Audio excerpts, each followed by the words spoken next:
एक बहुत ही खूबसूरत गांव था जिसका नाम था बीरनगर। यहाँ सभी लोग बहुत खुशी खुशी से रहा करते थे। गांव में सभी कुछ अच्छा चल रहा था और इसी बीच अमेरिका से एक फैमिली अपने पुश्तैनी घर में रहने आती है। उस परिवार में पति पत्नी और उनका छोटा सा बेटा था जो अपने हवेली में रहने आए थे। सभी के आते ही गांव वालों में खुशी की लहर दौड़ पड़ी, क्योंकि यह फैमिली कोई और नहीं बल्कि इसी गांव में रहने वाले एक पुराने जमींदार की थी और गांव वाले उनकी बहुत इज्जत करते थे। सब कुछ ठीक चल रहा था, लेकिन अचानक एक दिन इस परिवार के बच्चे की तबीयत अचानक बिगड़ने लगती है। सभी को लगता है मौसम का परिवर्तन हुआ होगा, लेकिन बात को कुछ और ही थी। धीरे धीरे लड़के का चेहरा नीला पड़ने लगा।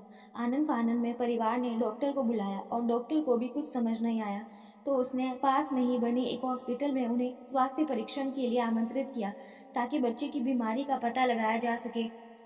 परिवार ने डॉक्टर की सलाह अनुसार हॉस्पिटल जाना जरूरी समझा।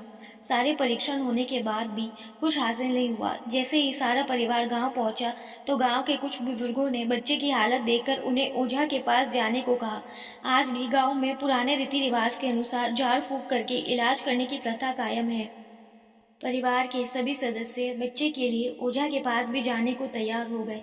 गांव के पास ही पहाड़ी में एक बाबा रहते थे, जो कि काली विद्या में भी माहिर थे। जैसे ही उनके आश्रम की सीढ़ियों में वो बच्चा अपने परिवार के साथ पहुंचा, तो ओझा जोर जोर से चिल्लाने लगा, तू क्यों आई है? इतने बरसों के बाद भी तेरा बदला शांत नहीं हुआ।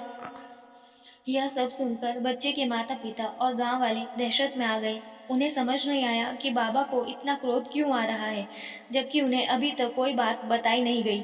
लेकिन बाबा तो काली माया में पारंगत थे, इस वजह से उन्हें रूहानी ताकतों को पहचानना आता था।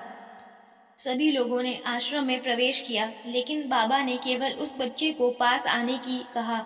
बच्चे की हालत बहुत ही खराब थी। उसकी आंखें लाल हो चुकी थी, उसका शरीर नीला दिखाई पड़ रहा था और उसके शरीर का तापमान आम बुखार से कहीं ज्यादा था। ओझा ने विभूति उठाकर बच्चे के मुंह पर फेंका। बच्चा जमीन पर लेट गया और जोर जोर से हाथ पैर हिलाने लगा। किसी को कुछ समझ नहीं आ रहा था कि बाबा की विभूति से क्या चमत्कार हुआ कि बच्चा अपने आप जमीन पर लेटकर ऐसी हरकतें करने लगा। तभी अचानक बच्चा अपने पैर की उंगलियों के बल खड़ा हो जाता है और बहुत ही खूंखार औरत की आवाज में ओझा को उसके पुराने नाम से बुलाया। अरे वो प्रेमनाथ, मैं तुझे नष्ट कर दूंगी। लड़के का ऐसा स्वर सुनकर उसके माँ बाप घबरा गए। लड़के को इस अवस्था में देखकर उन्हें कुछ समझ नहीं आ रहा था कि ऐसा क्यों हो रहा है। तभी ओझा ने एक मंत्र पढ़कर बच्चे को अपने काबू में किया। सारे गांव वाले ओझा से पूछने लगे, बाबा ये सब क्या है? यह बच्चा ऐसा क्यों कर रहा है? तभी ओझा ने बताया कि इसके अंदर कोई चुड़ैल या आ चुकी है, जो कि आज 70 साल पहले चोरी के आरोप में जिंदा जला दी गई थी। उसे ऐसी सजा देने वाले कोई और नहीं बल्कि इसी बच्चे के दादाजी थे, और वह चुड़ैल अपना बदला लेने इसीलिए आई है क्योंकि वह गर्भवती अवस्था में जिंदा जली थी और उसकी कोख में पल रहा मासूम बच्चा भी जल गया। इसी वजह से वह उस वंश बच्चे को भी दर्दनाक मौत देना चाहती है, ताकि उसका बदला पूरा हो सके। ये सारी कहानी जानने के बाद उसके परिवार वाले ओझा के सामने गिड़गिड़ाने लगे और अपने बच्चे की जान की भीख मांगने लगे।